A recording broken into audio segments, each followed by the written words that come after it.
Hi viewers, welcome back to my channel. As you know, we were discussing some rules of English grammar. Today we will discuss some miscellaneous rules. So move towards rule number 66। Rule number 66 हमारा कहता है कि ऐसे words when while after till before, जब ऐसे एक words हैं जो किसी सेंटेंस में यूज़ हो जाएं with reference to some future event, तो वहाँ वर्ब फॉलो नहीं होगा फ्यूचर टेंस में। In short, double future use नहीं कर सकते, मतलब प्रिंसिपल क्लॉज भी फ्यूचर में है और सबॉर्डिनेट क्लॉज भी फ्यूचर में है, ऐसा हो ही नहीं सकता। For example, before the rain would stop they would have reached home, दोनों फ्यूचर में आ ही नहीं सकते, ठीक है। बिफोर द रेन स्टॉप्स पहला प्रेजेंट में होगा, they would have reached home, तो दूसरा जो होगा वो उसका फ्यूचर में होगा। बिफोर यूज़ हो गया था ना इधर फर्स्ट प्रिंसिपल क्लॉज में, तो इसलिए हमने यहाँ सेंटेंस में पहला जो सेंटेंस है वो प्रेजेंट में और दूसरा फ्यूचर में। Example number 2, when you will come to me we will go to Lahore. देखो इधर भी डबल डबल फ्यूचर नहीं आ सकता, इसका करेक्ट सेंटेंस ये होगा when you come to me we will go to Lahore, ये इसका करेक्ट सेंटेंस है क्योंकि यहाँ व्हेन यूज़ हुआ है। क्योंकि कुछ ऐसे words when while after till before जब भी ये सेंटेंस में यूज़ हो जाएं तो हमने डबल फ्यूचर लगाना ही नहीं है, उसके साथ हम कोई वर्ब नहीं लगाएंगे। Rule number 67। रूल नंबर 67 हमारा ये कहता है कि अनलेस और अनटिल कहाँ यूज़ होता है, ठीक है। अनटिल जो है ना वो हम डिनोट करता है मीन्स टाइम बिफोर, और अनलेस जो है वो कंडीशन को शो करता है if not. For example, I can not solve this unless you tell me this method, ठीक है। अनलेस जो है वो कंडीशन को शो कर रहा है, मैं तब तक ये सॉल्व नहीं कर पाऊंगा जब तक तुम ये नहीं मुझे नहीं बताओगे, तब तक मतलब वो एक कंडीशन को शो कर रहा है जब तक तुम मुझे नहीं बताओगे, ठीक है। तो हमने यहाँ अनलेस यूज़ किया है। Until she was informed officially she had no idea about the plans, ठीक है। इसमें जो है हमने अनटिल यूज़ किया, इसका मतलब है कि टाइम बिफोर, जब तक उसे इन्फॉर्म नहीं किया था तो उसको कोई आइडिया नहीं था प्लान्स के बारे में, मतलब ये टाइम से पहले की बात है, तो इसलिए हमने यहाँ अनटिल लगाया। जो टाइम से पहले की बात होगी वहाँ हम अनटिल लगाएंगे, और जहाँ कंडीशन होगी इफ़ नॉट वाली, जब तक तुम मुझे नहीं बताओगे मैं ऐसा नहीं कर पाऊँगी, वहाँ अनलेस यूज़ होगा। रूल नंबर 66, ये बहुत सिंपल है। डाउट दैट और डाउट वेदर ये कहाँ यूज़ होता है, ठीक है। डाउट दैट जो है वो नेगेटिव सेंटेंसेस में यूज़ होगा, और डाउट वेदर जो है वो पॉजिटिव सेंटेंसेस में यूज़ होगा। एग्जाम्पल के थ्रू हम इसे अंडरस्टैंड करेंगे। I do not doubt that you will succeed, एक नेगेटिव सेंटेंस है, डू नॉट यूज़ हो गया इसलिए नेगेटिव सेंटेंस है, डाउट दैट यूज़ होगा। I doubt whether the news is true, positive sentence है, इधर नॉट यूज़ नहीं हुआ। I doubt whether our country is really free, इधर डाउट वेदर यूज़ हुआ है क्योंकि ये एक पॉजिटिव सेंटेंस है, नॉट यूज़ नहीं हुआ। We do not doubt that we will be fully cured, ठीक है। इसमें जो है नेगेटिव सेंटेंस है इसलिए हमने डाउट दैट लगाया है। Rule number 69। रूल नंबर 69 जो है वो हमारा ये कहता है नीड्स और नीड्स ये दोनों कहाँ यूज़ होता है। नीड और नीड्स दोनों का मतलब एक ही है, रिक्वायर। वो कहते हैं in present tense with reference to the third person singular when followed by a negative, ठीक है, the final s is not added, ठीक है। अगर नेगेटिव ऐड होगा, ठीक है, एक सेंटेंस है उसमें कोई नेगेटिव वर्ड यूज़ होगा तो वहाँ हम एस का इजाफा नहीं करेंगे नीड में, ठीक है। और अगर वहाँ नेगेटिव वर्ड नहीं होगा तो हम वहाँ एस का इजाफा करेंगे। For example, he needs not worried, not की वजह से हमने नीड लगाया, ही नीड नॉट वरी, ठीक है, इसलिए हमने नेगेटिव नॉट की वजह से यहाँ नीड लगाया। He needs to be worried, needs हमने यहाँ नॉट नहीं लगा हुआ, ये पॉजिटिव सेंटेंस है तो हमने यहाँ नीड्स लगाया। और मैं आपको ये बता दूँ थर्ड पर्सन कौन होता है। थर्ड पर्सन जो होता है वो ही और शी होता है, जो फर्स्ट पर्सन होता है वो आई होता है, और जो सेकंड पर्सन होता है यू होता है। जो बात कर रहा है वो आई है। फॉर एग्ज़ाम्पल, मैं बात कर रही हूँ तो आई है, किससे बात कर रही हूँ, यू से बात कर रही हूँ, वो सेकंड पर्सन है। किसके बारे में कर रही हूँ, ही या शी या दे के बारे में कर रही हूँ तो वो थर्ड पर्सन है। Simple is that. ये रूल बहुत सिंपल था और बहुत इंपॉर्टेंट भी। रूल नंबर 70 है जो सिंस, फॉर और फ्रॉम के बारे में बताता है। सिंस कहाँ लगता है, फॉर कहाँ लगता है और फ्रॉम कहाँ लगता है। सिंस फॉर दोनों जो है ना वो इम्प्लाई करता है सिंस और फ्रॉम के पॉइंट ऑफ टाइम को। एक पॉइंट ऑफ टाइम है वो, मतलब डेफिनेट टाइम हो सकता है, डेट हो सकता है, डे हो सकता है। लेकिन जो फॉर है ना वो इम्प्लाइज करता है पीरियड ऑफ टाइम, ठीक है। सिंस जो है वो पॉइंट ऑफ टाइम, और जो फॉर है वो पॉइंट ऑफ टाइम, और जो फ्रॉम है ना, मैं आपको एक सिंपल एग्जाम्पल में इसकी वो बताती जाऊँ क्योंकि मैंने यहाँ मेंशन नहीं किया। जो सिंस और फॉर है ना वो हमेशा कॉन्टीन्यूअस या परफेक्ट कॉन्टीन्यूअस में यूज़ होगा, ठीक है, टेंसेस में। लेकिन जो फॉर है ना वो किसी भी टेंसेस में यूज़ होगा। For example, I have done nothing since yesterday. Yesterday क्या है, एक पॉइंट ऑफ टाइम है, ठीक है, एक पॉइंट ऑफ टाइम है जिसकी वजह से हमने यहाँ सिंस लगाया है। She has been ill since last Friday, ये एक पॉइंट है, लास्ट फ्राइडे से वो बीमार है, मतलब ये एक पॉइंट है, तो इसकी वजह से हमने यहाँ सिंस लगाया है। She will go to the school from today, from today, ठीक है। शी विल ये फ्यूचर टेंस है, ये किसी भी टेंस में, मतलब अगर कॉन्टीन्यूअस नहीं है या परफेक्ट कॉन्टीन्यूअस नहीं है तो हमने वहाँ फ्रॉम का इजाफा करना है, मतलब वहाँ फॉर या सिंस नहीं लगेगा। सिंस और फॉर सिर्फ कहाँ लगेगा, परफेक्ट टेंस में या परफेक्ट कॉन्टीन्यूअस टेंस में। I have not seen him for a long time, I have not seen him for a long time, यहाँ हमने फॉर लगाया है। फॉर अ लॉन्ग टाइम, इसमें कोई ड्यूरेशन नहीं है, ये पीरियड ऑफ टाइम है। फॉर अ लॉन्ग टाइम ये एक पीरियड है, ठीक है। तो पीरियड ऑफ टाइम के साथ हम क्या लगाते हैं, फॉर लगाते हैं। रूल नंबर 71 है जो वो है हमारा एज लॉन्ग एज कहाँ यूज़ होगा, वाइल कहाँ यूज़ होगा और अंटिल कहाँ यूज़ होगा। एज लॉन्ग एज और वाइल जो है ना वो दोनों ड्यूरेशन के, द ड्यूरेशन ऑफ एक्शन, मतलब वो एक्सप्रेस करते हैं किसी भी ड्यूरेशन के ड्यूरेशन ऑफ एक्शन को। और अनटिल जो है ना वो हमने पहले रूल में डिस्कस किया है कि जो अनटिल है ना वो टाइम बिफोर को रिप्रेजेंट करता है। हम एग्जांपल के थ्रू इसे अंडरस्टैंड करेंगे।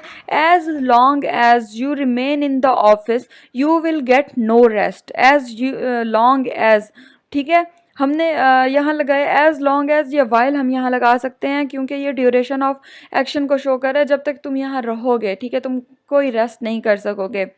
वेट हेयर अनटिल आई कम, ये पीरियड मतलब टाइम से पहले की बात को शो कर रहा है। यहाँ इंतज़ार करो जब तक मैं नहीं आता, ये पीरियड ऑफ टाइम से पहले की बात हो रही है।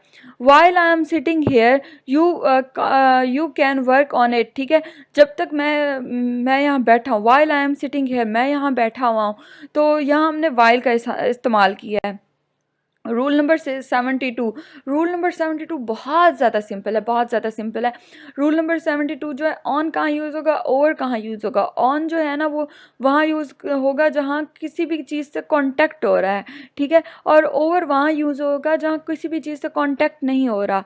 For example, keep this book on the table, keep this cup on the table, मतलब इसमें हमने अगर टेबल पे कोई चीज़ रखनी है तो उसका कांटेक्ट कहाँ होगा, डायरेक्ट टेबल से होगा, तो हमने यहाँ ऑन लगाया है। Keep the umbrella over the head, ठीक है, ओवर द हेड, अब सर के ऊपर तो नहीं है अम्ब्रेला, सर के मतलब बिल्कुल ऊपर रखा तो नहीं होगा, सर के ऊपर होता है ना थोड़ा, तो हमने यहाँ ओवर लगाया है। जिस तरह ब्रिज ओवर द रिवर, ठीक है, ये अब टच नहीं हो रही वो ब्रिज, तो जिसकी वजह से हमने वहाँ ओवर लगाया है। रूल नंबर 73 मैंने आपको पहले भी डिस्कस किया। फर्स्ट पर्सन कौन होता है, सेकंड कौन होता है, थर्ड कौन होता है, तो ये बता रहे हैं कि इनकी सही प्लेस कौन सी होती है, मतलब फर्स्ट पर्सन कब यूज़ होगा, सेकंड पर्सन कब यूज़ होगा, थर्ड पर्सन कब यूज़ होगा। फॉर एग्जाम्पल, अगर मतलब एक सेंटेंस है जिसमें बहुत सारे प्रोनाउंस आ रहे हैं तो उसमें सेकंड पर्सन जो है ना सबसे पहले यूज़ होगा, फिर थर्ड पर्सन यूज़ होगा और एंड में फर्स्ट पर्सन यूज़ होगा, ठीक है। सेकंड पर्सन जो है यू वो पहले होगा, ठीक है। थर्ड पर्सन जो है वो ही शी वो सेकंड पे होगा और जो फर्स्ट पर्सन है वो सबसे एंड में होगा। For example, it is between you and I, इसमें सेकंड पर्सन नहीं है जिसकी वजह से हमने यू एंड आई लगाया है क्योंकि इसमें सेकंड पर्सन नहीं है, वरना जो इसकी सीक्वेंस है वो सेम चल रहा है, ठीक है। दूसरे सेंटेंस में you he and I should try to visit Multan, you जो है सेकंड पर्सन, फिर सॉरी हाँ, यू जो है सेकंड पर्सन है फिर थर्ड पर्सन और फिर फर्स्ट पर्सन, इस तरह से ये सीक्वेंस चला है और जिसकी वजह से सेंटेंस बना है। रूल नंबर 74, रूल नंबर 74 जो है वो कहता है कि हु और whom कहाँ यूज़ होगा। ये बहुत इंटरेस्टिंग है, ये बहुत इंटरेस्टिंग एक रूल है, जिसमें ना हम ये पढ़ेंगे कि किस तरह हमें पता चलेगा कि हु कहाँ यूज़ होता है और whom कहाँ यूज़ होता है। उसमें ये कहते हैं कि ये जानने के लिए कि हु कहाँ यूज़ होता है और whom कहाँ यूज़ होता है, तो आप सेंटेंस का जो पहला हिस्सा है ना उसको कवर कर दें अपनी उंगली से, ठीक है। और दूसरे हिस्से में देखें कि वहाँ क्या चीज़ जो है ना फिट बैठ रही है। अगर वहाँ ना मतलब एक कौन सी चीज़ फिट बैठ रही है, for example it is he whom we choose to be our captain, ठीक है। इट इज़ ही whom, इसको हमने कवर कर देना है, ठीक है।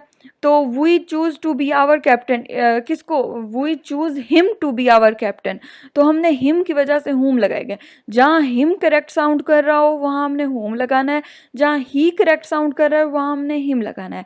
ही की जगह हमने हिम लगाना है और हमने हिम की जगह क्या लगाना है, whom लगाना है, और ही की जगह हिम लगाना है, ठीक है, हु लगाना है।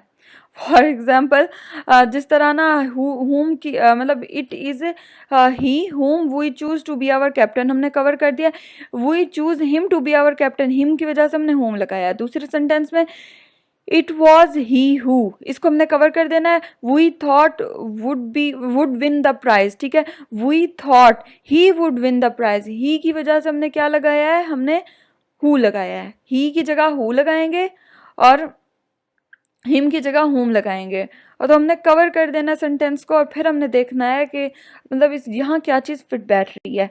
रूल नंबर 75, रूल नंबर 75 जो है ना वो हमारे ये कहता है कि कुछ ऐसे वर्ड्स हैं जिसमें प्रेपोजिशन जो है वो रिक्वायर्ड नहीं होती। For example attack, company, discuss, emphasise, fear, join, request, resist, pervade, precede, violate, reach, shrink, resemble, recommend, इन सब में जो है ना हम यूज़ नहीं करेंगे क्या, कोई प्रपोजिशन यूज़ नहीं करेंगे। For example they attacked the enemy, they attacked the enemy, attacked की वजह से no preposition. She resembles her mother, no preposition. I have ordered the book, no preposition. One should not fear death, fear of death नहीं होगा, मतलब fear death, fear की वजह से no preposition. You can request him, request की वजह से no preposition, ठीक है। इन वर्ड्स के साथ कोई प्रपोजिशन यूज़ नहीं होगी।